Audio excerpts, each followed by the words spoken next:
A semi truck crashes through our concertina wire. He's got this dude's arm in his mouth, this Iraqi dude. And then next thing is just two bright white flashes, like boom, boom. These organs kind of pulled out, and I could see the top of my hips. Pretty soon he goes, dude, you're not wearing any underwear. And I was like, you dude, it's cold, okay? But I think pretty much everybody thought I was gonna die, including me.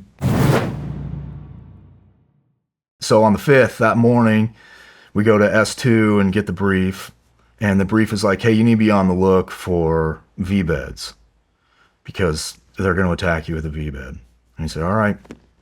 And I even made the joke, we get in the trucks. And I was like, well, let's go get fucking blown up, dude. Because everybody knew.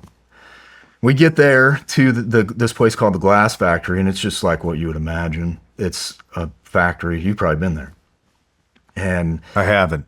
Okay. So it's just a kind of it looks like all the other factories over there, which are not all that different than ours, except for some architectural differences. But it has this wall around the sort of compound, and that wall has a big gate to let trucks in and then a man gate to let people in. And we were using the man gate to let the dudes through, the Iraqi dudes through, and then wand them and then send them in to go through the recruitment process, jumping jacks and all that fun stuff. I still got videos of that. And well, we get there that morning to the man gate, dude, and there is like 1,000 Iraqis lined up at the door already. And these are not a punctual people. So we called up and we're like, hey, this is a really bad idea. And they said, basically, Roger, continue mission, like, all right. So I went and talked, I was Bravo team leader at this time. And I went and talked to my first line leader. His name's Johnny. And I was like, John, I don't want to put guys out there. This is stupid. And so he and I decided we would go out with our interpreter. We called him Carlos because we thought he looked like he was from Juarez rather than Iraq. So we go out with Carlos and just start asking questions. And pretty soon this guy, and just the typical stuff like, why are you here on time? Why'd you get here early? The guys, they'd say, well, I just want a good opportunity at the job. Or a sheikh, cleric told me to be here. And that is usually a tip off. And so I'm in the middle of talking to this dude, and another guy comes up and he's like frantic and he's yelling, and I know like 13 words in Arabic or whatever, and none of them are like very kind. So I can't tell what he's saying, and I'm asking Carlos, man, help me out here. I have no idea. And he says he sees a bomb. And I said, okay, what kind of bomb? And he says, a bomb with wires. So my brain immediately went to tripwire. No, he said grenade. I'm sorry, grenade. That's what it was, grenade. That's how Carlos translated it to me anyway. And so I'm thinking tripwire. So I radio up. We had internal comms and then external. So I radioed our team and was like, hey, don't come out here. There's a tripwire somewhere. There's like 1,000 Iraqis wandering around. You can barely keep these people. So I said, don't come out here. We're going to try to figure this out. And then within what feels like moments, a semi-truck crashes through our concertina wire on the eastern perimeter. And then, of course, everybody lights it up. We've told the VBIED. Everyone's thinking that's a big-ass VBIED, So this guy gets taken out, and now there's Iraqis running all over the place. They think they're stuck between literally a rock wall and a gunfight. So they're going fucking ape shit. And we've got this truck and driver to deal with. And so now we actually need help. And not too long after that, Lieutenant Colonel McLaughlin shows up and a couple of dog handlers. So Lieutenant Colonel Mack comes out with his PSD team to start trying to help us get people organized. And there's a fucking Lieutenant Colonel out there with a bunch of 5s and 6s and 4s, He's a very, very brave man. And these dog handlers were Marines, and we'd done a few like joint stuff with those guys.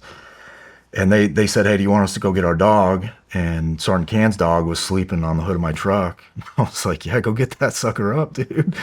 So he comes out, and now we're getting these people back in lines. And we needed them in like 3 different lines. One Do you have a government ID? Do you have no government ID? Do you have a government ID, but you worked for the Bath Party? Because we can't employ, Bremer made it so we couldn't employ Bath people. So we needed to kind of filter them through quickly once they went in. And right as we start to get everything pretty stabilized, I hear, and I'm on the radio actually with my medic, and I hear Bruno start growling. And I remember I just looked up under my K-pot, and he's got this dude's arm in his mouth, this Iraqi dude. And then next thing is just two bright white flashes, like boom, boom. And I wake up face down. I feel like I don't even know if I was fully conscious really. And face down, and I know I am really fucked up. And I can see organs and stuff right here, like kind of under me. But my arm, the only thing I could really move very well was my right elbow. And I got myself propped up on my right elbow and was looking, and I thought, holy shit, I got blown in half, So my left humerus had been broken, but my left hand worked. So I was like rubbing this organ through my fingers, trying to see if I could feel it. And I don't know, dude, I failed anatomy. I don't know if you can even feel organs like that, right? But I'm sitting here, and then I hear Johnny screaming my name, just like everybody else. Anybody with a McCoy or Mac, whatever, it's just Mac, right? And so I'm hearing Mac, Mac. And then next thing I know, I can feel like a little weight off of my back, and then a little more weight. And then these organs kind of pulled out, and I could see the top of my hips. Shit. So I was like, fuck, at least I got hips, right? But I couldn't really see much more. And then they rolled me over. And when they rolled me over, that's when I knew my legs were totally screwed. They didn't, like, they were rolling like this, wobbling.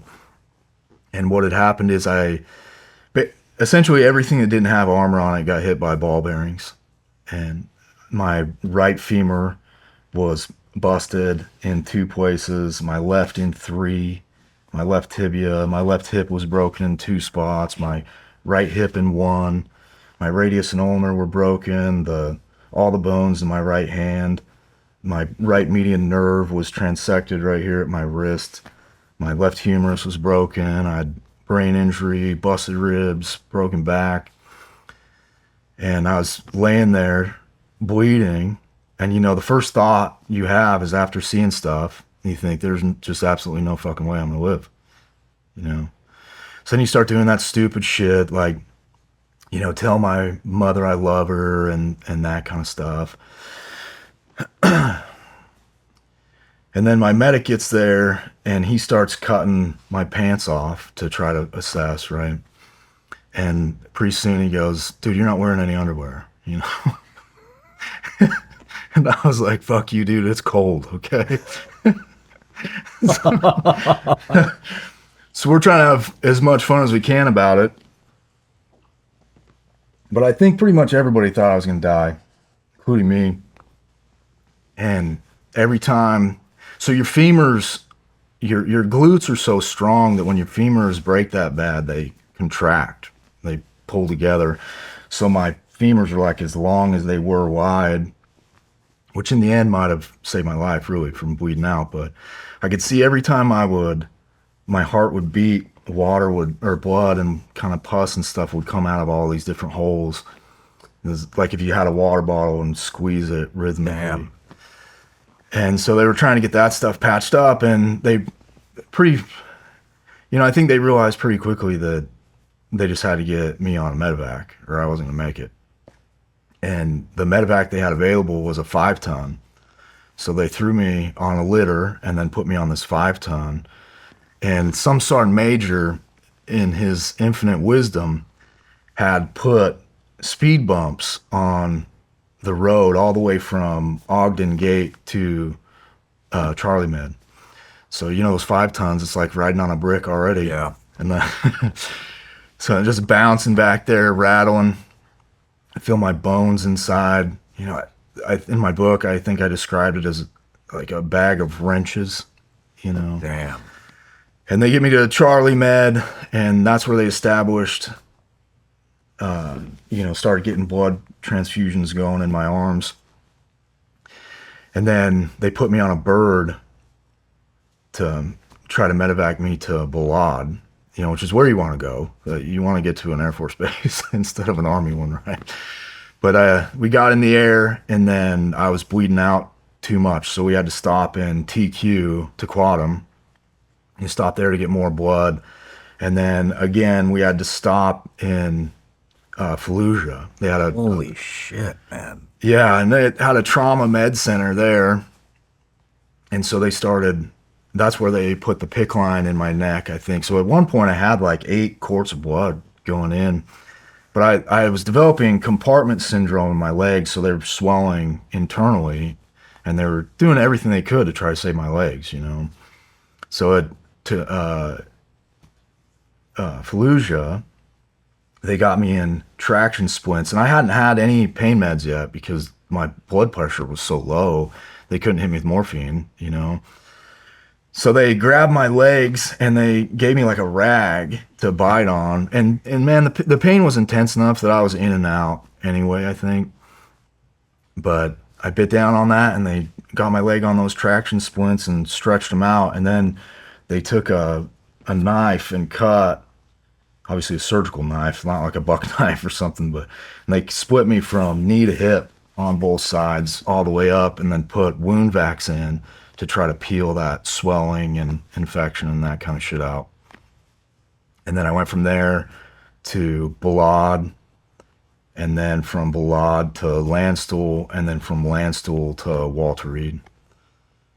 Holy shit, man. No matter where you're watching Shawn Ryan Show from, if you get anything out of this, please like, comment, subscribe, and most importantly, share this everywhere you possibly can. And if you're feeling extra generous, please leave us a review on Apple and Spotify podcasts.